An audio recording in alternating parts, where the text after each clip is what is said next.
মাথায় তেল দিই না, অনেকদিন হয়ে গেছে।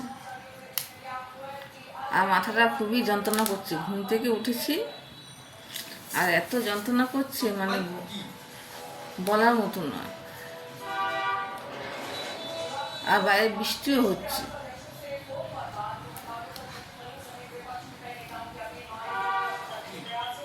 গাটাটা এত টাইট হয়ে গেছে, তো আজকে একটু তেল দেবো মাথায়। মাঝে মাঝে তেল দেওয়া উচিত।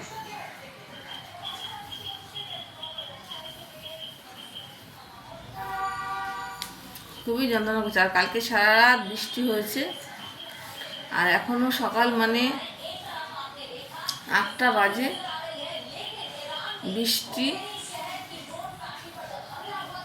হয়ে চলেছে। এই চুলটা আমি কতদিন পরে খুলেছি জানেন? বলবো, এক সপ্তাহ পরে খুলেছি এই বেনুনিটা।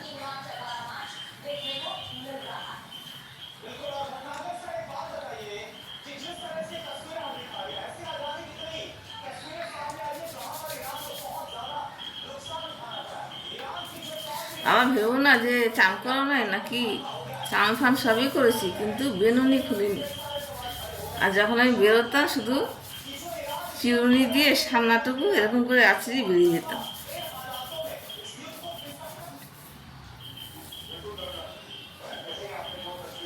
সত্যি কথা, আমার লাইফে যা হয় সব সত্যি কথা বলি, মিথ্যা কথা বানিয়ে টানিয়ে বলি না। এ দেখো, এতদিন মানে বাঁধা ছিল বলে চুলটা এই অবস্থা, মানে কুকড়ানো কুকড়ানো লাগছে।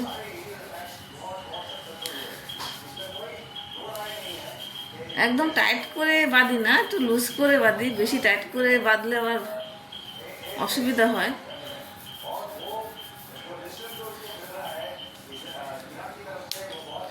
আর এই চুল ডেলি ডেলি আঁচড়াতে খুবই কষ্ট। এই জন্য বেনুনি করে রাখলে কি সুবিধা, জট হয় না। আর এখন তেলটা লাগাবো, তেলটা লাগিয়ে শ্যাম্পু করব। 7 দিন না, 7 দিন বলাটা ভুল হবে, 3-4 দিন হবে।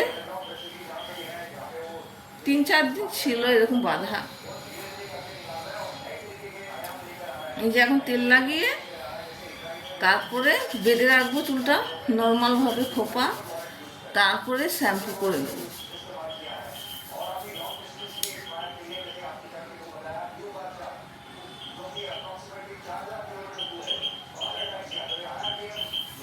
শ্যাম্পু করার পরে আবার তেল দেবো।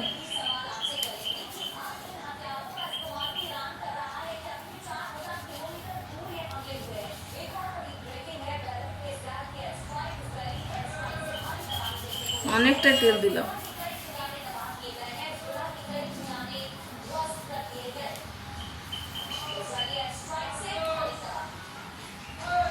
অনেক তেল খায় মাথায়, চুলে অনেক তেল খায়।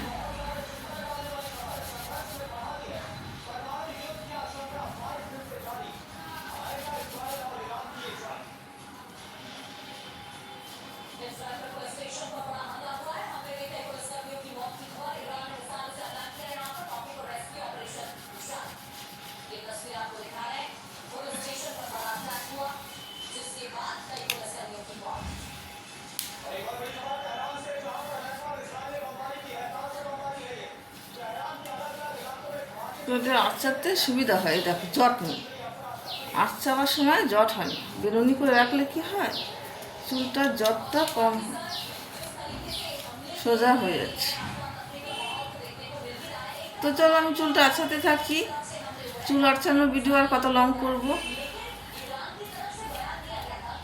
চলো, বাইরে বৃষ্টি হচ্ছে এখনো, এই বর্ষাকাল চলে আসলো, এখন ডেইলি বৃষ্টি হবে। এখন চুলটা বসে বসে আঁচড়ানো যাবে না, আমাকে দাঁড়াতে হবে। বুঝেছো সোনা বন্ধুরা? টাটা।